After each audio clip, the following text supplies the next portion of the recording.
ですね。ミディアのインド人やっぱり良かったです。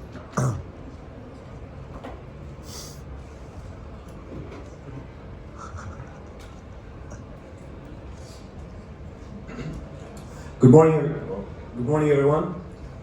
Thank you very much for bearing with me in English. I appreciate your patience.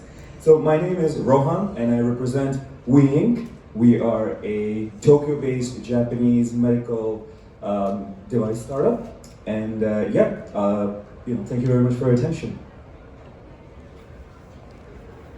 Yep. Just, conflicts of interest to disclose. Okay, so on the market, there are a lot of portable devices, right, for imaging, but they don't really hit the balance between imaging quality as well as portability, not to mention also the price point. And many models still exist, many models have come and gone. And the other thing is there are no models which allow both the anterior and the posterior segment imaging in one device. And so this is where our team comes in.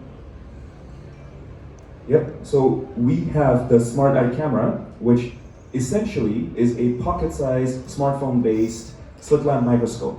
Let me quickly demonstrate. Smartphone.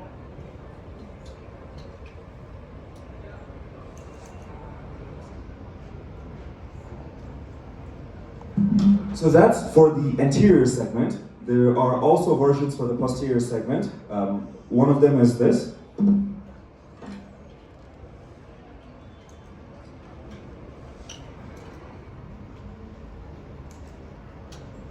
I will not be able to do imaging on myself, but you can imagine. Okay. So, what are the advantages of the SEC, the Smart Eye camera, over other devices? First of all, no external batteries are needed, right? It uses the light source and the camera of the iPhone, so you don't need any peripherals with it, like you do with many other devices. And not only it works because it's portable, we also have telemedicine function, which allows a non-eye specialist to take images and videos and ask an eye specialist who's far away for a diagnosis. As well, we also have an AI system, which allows us to detect and grade cataract, as well as measure ACD, and more are coming. And we have a white light in the slit lamp model. We have the white light, blue light, and slit light modes, and it's a narrow fixed beam. And for the fundus camera, it's a 20D lens and 45 degrees when the patient's eyes are dilated. So what was our, our research, right? Like what was our actual topic? We took 40 patients, 80 eyes, and we compared various parameters using our device and the conventional devices.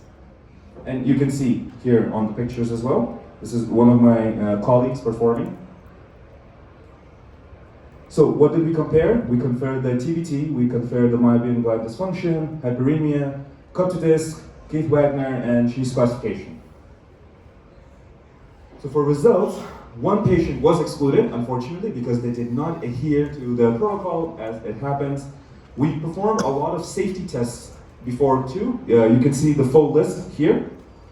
And we also performed the previous test that I mentioned to compare the clinical parameters.